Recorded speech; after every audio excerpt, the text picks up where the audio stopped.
نحمده ونصلي على رسوله الكريم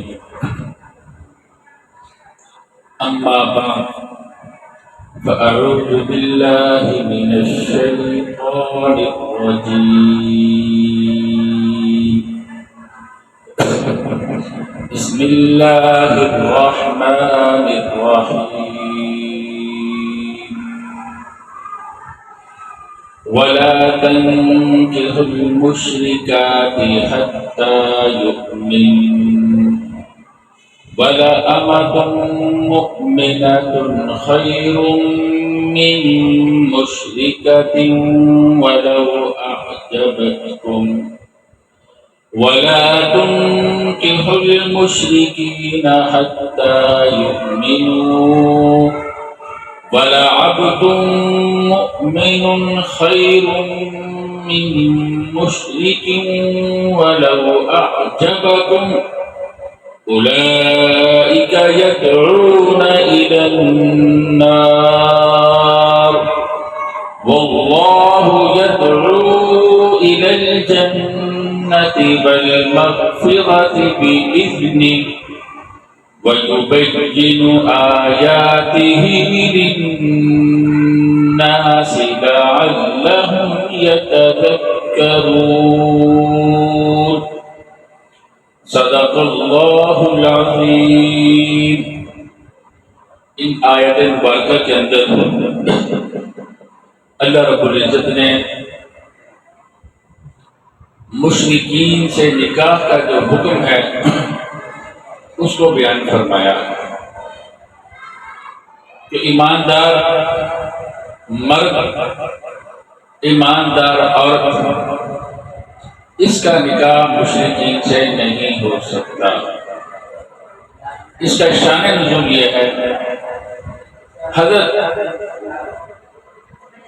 ابو مرثد غنوی رضی اللہ تعالی عنہ بڑے جلیل القدر صحابہ کرام میں سے ہیں اور غزوہ بدر کے شرکاء میں سے ہیں۔ نبی اکرم صلی اللہ علیہ وسلم نے انہیں مکہ مکرمہ بھیجا تاکہ وہاں کے جو ضعیف مسلمان ہیں ان کو وہاں سے نکالنے کا بندوبست فرما سکیں۔ یہ وہاں گئے تو ایک مشرک عورت کے ساتھ ان کی ملاقات ہو گئی۔ زمانہ جاہلیت میں اس کے ساتھ روابطات تھے، تعلقات تھے۔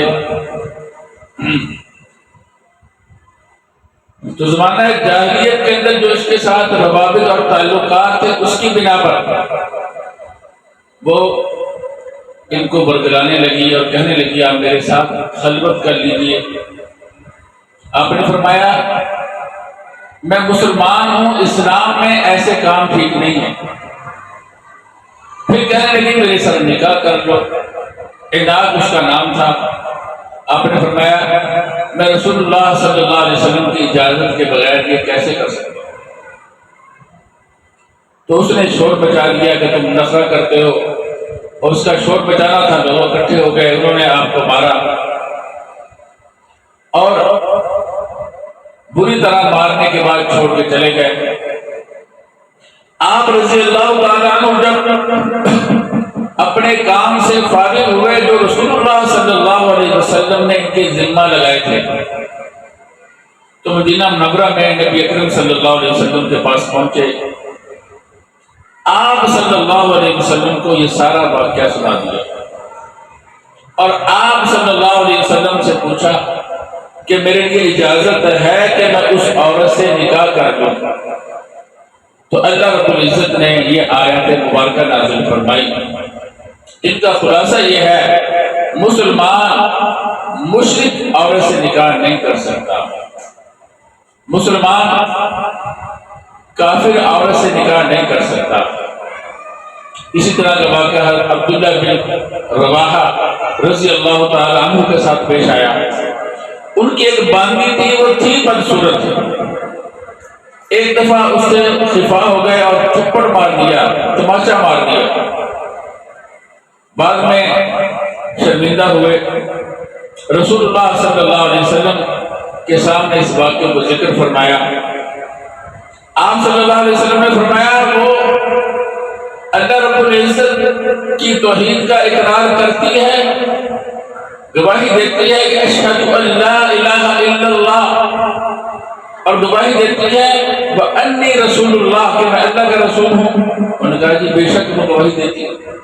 فرمایا رمضان کے روزے رکھتی ہے؟ فرمایا بے شک رکھتی ہے۔ پھر فرمایا نماز پڑھتی ہے؟ انہوں نے فرمایا بے شک پڑھتی ہے۔ آپ صلی اللہ علیہ وسلم نے فرمایا یہ تو مؤمنہ ہے۔ تو ان کو احساس اور فرمایا قسم ہے اس ذات کی جس نے آپ کو نبی برحق بنا کر مبعوث فرمایا، میں اس کو آزاد کر کے اسے نکاح کروں گا، یعنی اس کی مزید عزت کروں گا، شرافت اس کو دوں گا۔ آزاد کر کے لونڈی سے نکاح کرنا یہ بہت حوصلے کی بات ہے۔ فرمایا میں یہ ضرور کروں گا۔ جب دوسرے لوگوں کو پتا چلا انہوں نے کہا یہ ایک بدصورت باندی ہے۔ باندی لونڈی کو کہتے ہیں جو اس زمانے میں جب جنگ لڑتے تھے، جہاد کرتے تھے تو وہاں سے گرفتار ہو کر آتی تھی، وہ مسلمانوں میں تقسیم ہو جاتی تھی، مسلمانوں کے مالک ہوتے تھے، ان سے نکاح کرنے کی ضرورت نہیں ہوتی تھی، بغیر نکاح کے مسلمان ان کو اپنے پاس رکھتے تھے، ان سے کام بھی لیتے تھے، اور نکاح کے بغیر نکاح والے جو تعلقات ہیں وہ بھی استعمال کرتے تھے، تو نکاح کی ضرورت نہیں ہوتی تھی۔ تو لوگوں نے کہا آپ اس کو آزاد کر کے باندی سے نکاح کرتے ہو، آزاد کر دیا ٹھیک ہے، آپ آزاد عورت سے نکاح کیوں نہیں کرتے؟ اور وہ آزاد عورت جو ان کے سامنے پیش کی جا رہی تھی وہ مشرک تھی۔ تو اللہ رب العزت نے فرمایا ایماندار باندی یہ آزاد مشرک عورت سے بہتر ہے، اگرچہ وہ مشرک حسن و جمال والی ہو، مال و دولت والی ہو، حسب و نسب والی ہو، مگر اس کے پاس ایمان نہیں ہے تو یہ ایماندار بدصورت اگرچہ کنگال ہے، لونڈی ہے، جب آزاد کریں تو اس کے پاس کیا ہوگا؟ تو اس کا حسب و نسب نہیں، یہ اس سے بدرجہ بہتر ہے۔ تو یہ تو اس آیت مبارکہ کا اشارہ نزول تھا۔ اب مسئلہ یہ ہے کہ یہاں پر اللہ رب العزت نے اس کے ترجمے میں آپ ذرا دیکھیں، فرمایا وَلَا تَنْكِحُوا الْمُشْرِكَاتِ حَتَّى يُؤْمِنْ، مشرک عورتوں سے نکاح نہ کرو حتیٰ کہ وہ ایمان لے آئیں۔ جب تک وہ ایمان لے کر نہیں آتی اس وقت تک ان سے نکاح جائز نہیں۔ اور آگے فرمایا وَلَا أَمَةٌ مُؤْمِنَةٌ خَيْرٌ مِّن مُشْرِكَةٍ وَلَوْ أَعْجَبَتْكُمْ، فرمایا ایماندار لونڈی یہ بہتر ہے مشرک آزاد عورت سے، اگرچہ اس کا حسن و جمال، مال و دولت، اس کی عادات، اس کی خوشبویاں تمہیں اچھی بھی لگیں، پھر بھی یہ بہتر ہے جو ایماندار ہے اور لمبی ہے۔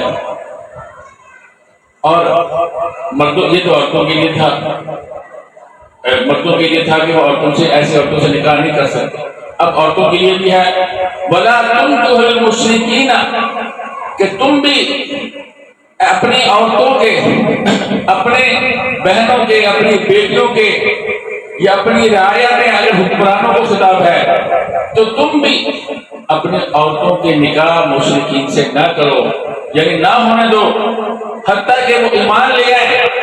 اور آگے پھر یہ تو حکم تھا، آگے پھر بات سمجھا دی کہ مومن غلام وہ مشرک آزاد سے 1000 گنا بہتر ہے، اگرچہ تمہیں وہ اچھا محسوس ہو، اس کے اندر کوئی خوبی ہے، کوئی کمال ہے، حسن و جمال ہے، مال و دولت ہے، پھر بھی اس سے ایمان والا بہتر ہے۔ آگے اللہ رب العزت نے خود وجہ بھی بیان فرما دیا اولئک یدعون الی النار، یہ تمہیں جہنم کی طرف بلاتے ہیں، اس لیے جب نکاح ہوگا قرابتیں بڑھیں گی تو یہ مسلمانوں کے اندر اپنی برائیاں، اپنا کفر، اپنا شرک، اپنا نفاق پیدا کرنے کی کوشش کریں گے، تو یہ جہنم کی طرف لے جائیں گے۔ اولئک یدعون الی النار واللہ یدعو الی الجنۃ والمغفرۃ باذنہ. اللہ رب العزت اپنی توفیق کے ساتھ جنت اور مغفرت کی طرف بلاتے ہیں. یعنی اللہ نے جو نظام بیان فرمایا ہے اس میں تمہارے ایمان کی حفاظت ہے، تمہاری دیانت کی حفاظت ہے، دینداری کی حفاظت ہے، اعمال کی حفاظت ہے. اس طرح کا مخالطہ، اس طرح کا میل جوڑ جسے اللہ نے منع کیا ہے، یہ انسان کو کفر کی طرف لے جاتا ہے، شرک کی طرف لے جاتا ہے، نفاق کی طرف لے جاتا ہے. تو اللہ رب العزت فرمایا وَيُبَيِّنُ آيَاتِهِ لِلنَّاسِ لَعَلَّهُمْ يَتَذَكَّرُونَ. اللہ رب العزت اپنے آیات، اپنے احکامات اس لیے بیان کرتے ہیں تاکہ لوگ نصیحت حاصل کریں. اب اس آیت مبارکہ کو دیکھا جائے تو اس میں ہر طرح کی عورت سے جو مشرک ہے، کافر ہے، اللہ رب العزت نے نکاح کرنا منع فرما دیا ہے. یہاں پر ایک مسئلہ ہے وہ اہل کتاب سے نکاح کا. دوسرا مسئلہ ہے کہ اگر کوئی عورت مؤمن بھی ہے، ایماندار بھی ہے، اس کے ساتھ اور کون کون سی چیزیں دیکھنی چاہیے جب نکاح کرنا ہو. یعنی مسلمانوں کو جب نکاح کرنا ہو مسلمان عورتوں سے، اس میں کیا دیکھنا چاہیے. ان دو چیزوں کی طرف توجہ کی ضرورت ہے. پہلا، اہل کتاب کی جو عورتیں ہیں اس آیت مبارکہ سے معلوم ہوتا ہے ان سے بھی نکاح جائز نہیں، کسی بھی عورت سے نکاح جائز نہیں. حالانکہ سارے علماء کا اتفاق ہے کہ مسلمان اہل کتاب کی عورت سے نکاح کر سکتا ہے، یہودیہ سے نکاح کر سکتا ہے، عیسائیہ سے نکاح کر سکتا ہے. اہل کتاب سے، اہل کتاب کے علاوہ جو مجوسیاں ہیں یا دوسری دہلیاں ہیں ان سے نکاح نہیں کر سکتا. یہ تمام علماء کے اندر یہ متفقہ مسئلہ ہے. مگر اس آیت مبارکہ سے معلوم ہوتا ہے کہ نہیں کر سکتا. اب ایک بات تو ہوئی جو میں اکثر کہتا رہتا ہوں، جو لوگ مسلمانوں میں تفریق ڈالتے ہیں، ایک حدیث کو لے لیتے ہیں اور کہتے ہیں یہ حدیث صحیح ہے، اور وہ ہوتی بھی خبر واحد ہے. یہ بھی ایک عجیب بات ہے. تو اس کے کسی عالم سے اس کا معنی سمجھنے کی بجائے مسلمانوں میں وہ فلاں غلط ہے، اس کے عقیدے اس کے خلاف ہے، اس کے خلاف ہے. تو اب یہ قرآن کریم کی آیت ایسے قطعی ہے، خبر واحد سے کئی گنا اوپر ہے. کتاب اللہ کی آیت ہے، نص قطعی.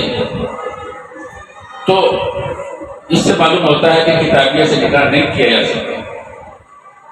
جب آپ کسی عالم سے مسئلہ پوچھیں کہ عالم آپ کو بتائیں گے کہ سورۃ المائدہ میں آیت نمبر 5 اللہ تعالیٰ نے فرمایا وَالْمُحْصَنَاتُ مِنَ الَّذِينَ أُوتُوا الْكِتَابَ مِنْ قَبْلِكُمْ،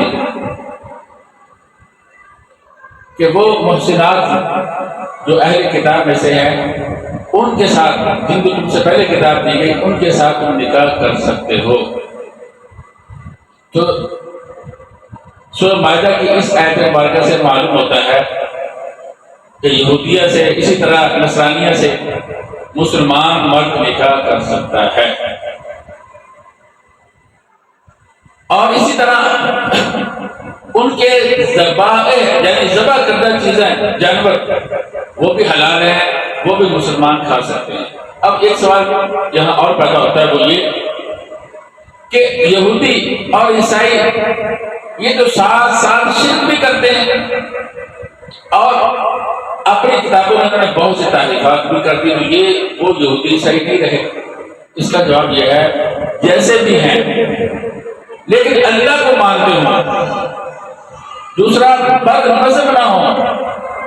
جیسے دہریاں ہیں، آج کل کے عیسائی اکثر ایسے ہی ہیں، وہ اللہ کو بھی نہیں مانتے، کسی کتاب کو نہیں مانتے، لیکن مردم شماری میں ان کے عیسائی لکھا جاتا ہے.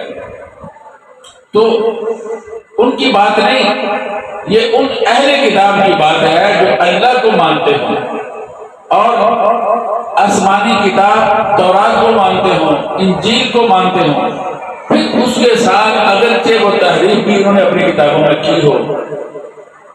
جیسے کہ اللہ تعالیٰ فرماتے ہیں يحرفون الكلم عن مواضعه ان کی عادت ہے کہ یہ کلمات کو ان کے جمع سے پھیرتے ہیں، تحریف کرتے ہیں. اور اسی طرح اللہ تعالیٰ نے فرمایا وقالت اليهود عزیر ابن اللہ وقالت النصارى المسیح ابن اللہ. عیسائی کہتے ہیں مسیح اللہ کے بیٹے ہیں، یہودی کہتے ہیں عزیر علیہ السلام اللہ کے بیٹے. اس کے باوجود ان کو اہل کتاب ہی کہا گیا. نبی اکرم صلی اللہ علیہ وسلم نے ان کے ساتھ نکاح کی بھی اجازت دی اور ان کے ذبیحہ کو بھی حلال قرار دیا.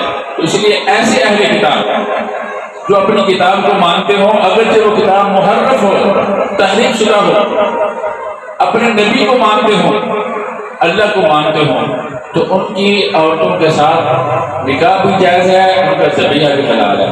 جو بد مذہب ہے، جیسا کہ آج کل کے بہت سے عیسائی صرف نام کے عیسائی ہیں، کسی نبی کو نہیں مانتے، اللہ کو نہیں مانتے، کسی کتاب کو نہیں مانتے، ان کے ساتھ نکاح جائز نہیں، ان کی عورتوں سے نکاح جائز نہیں. یہ تو جواز کا مسئلہ ہے. دوسری بات، مسلمان اپنی عورت کسی یہودی کو نہیں دے سکتے.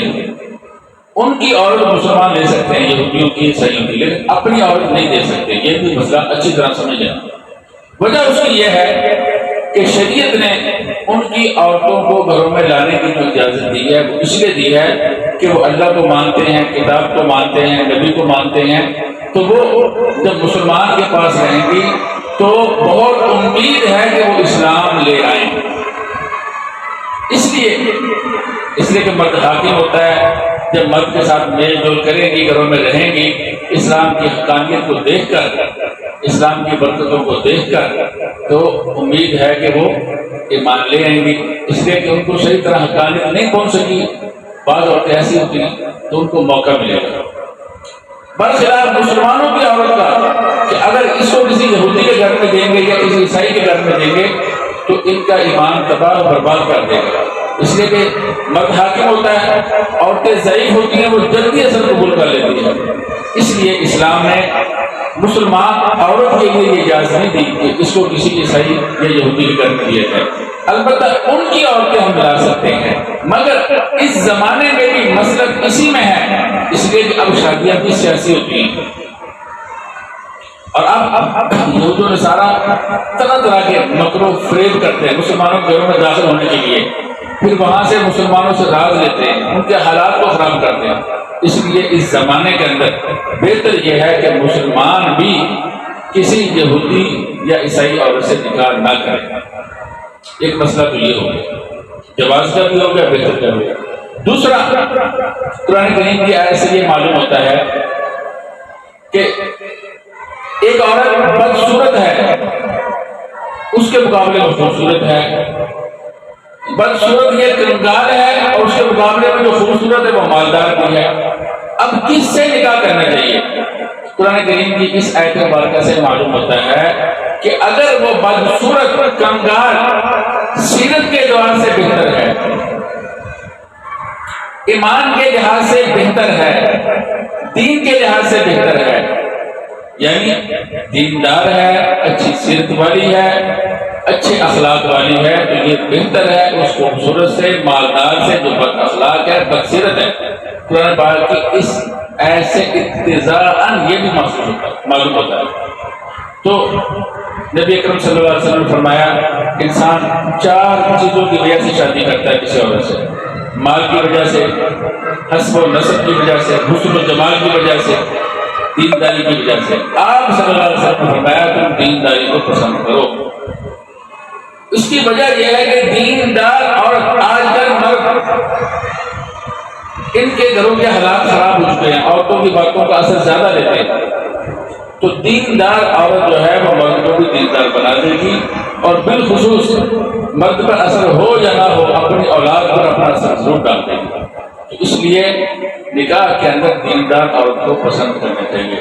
خلاصہ یہ ہوا کہ ہر حالت میں ایمان کو اور ایمان کے تقاضوں کو ترجیح دینی چاہیے، اور دوسری چیزوں کا، مالداری کا اور حسن جمال کا اگر ساتھ خیال کر لیا جائے تو اس میں کوئی مذاکرہ نہیں، پہلے نمبر پہ ایمان کو رکھنا چاہیے. تو آج کے اتنا ہی کافی ہے.